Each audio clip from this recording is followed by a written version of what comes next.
Mr. Ashton? Good evening. Hidden in Bill C-49 is a story of unintended consequences. Ottawa's goal of investment and jobs for the middle class is admirable. To that end, the new Federal Infrastructure Bank has been established to attract private sector investment in infrastructure our economy needs to create good jobs.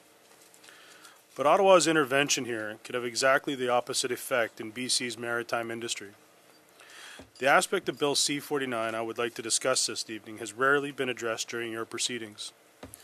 Only David Emerson has already has directly tackled the issue we are bringing forward. For your information, I have quoted him at the top of my speaking notes. Bill C-49 proposes to permit port authorities to receive loans and loan guarantees from the Federal Infrastructure Bank.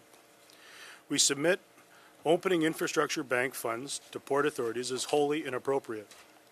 It is our view that Bill C-49 will put a chill on private sector investment in British Columbia's marine facilities that is already committed and or planned.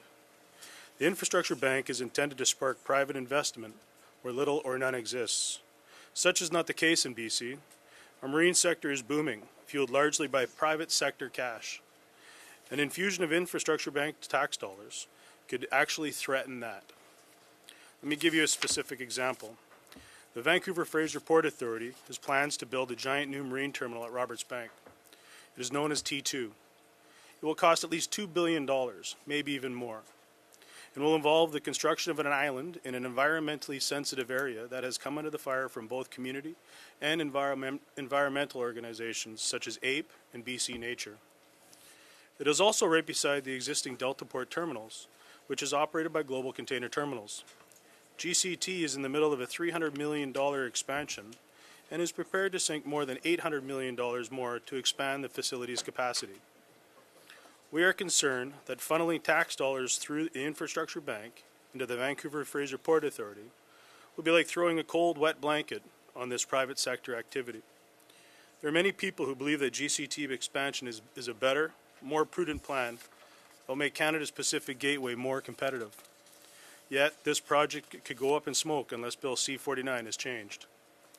Overall, the private sector is eyeing further investment in BC's marine ports worth in excess of $1.5 billion, enough to meet Canada's forecasted needs through the year 2050.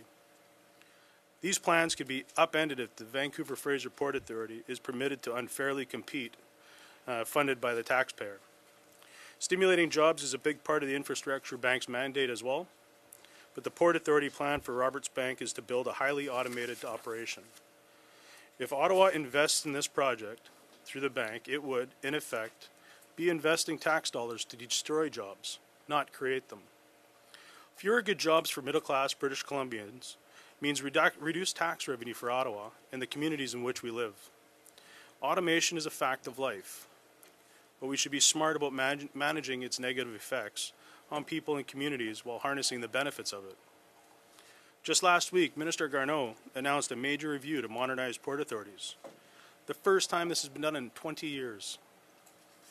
Like Mr. Emerson, we recommend the committee amend Bill C-49 by deleting sections 73 and 74 until such time as Minister Garneau's review has been complete. Thank you for your time, and I'm happy to answer any questions you may have.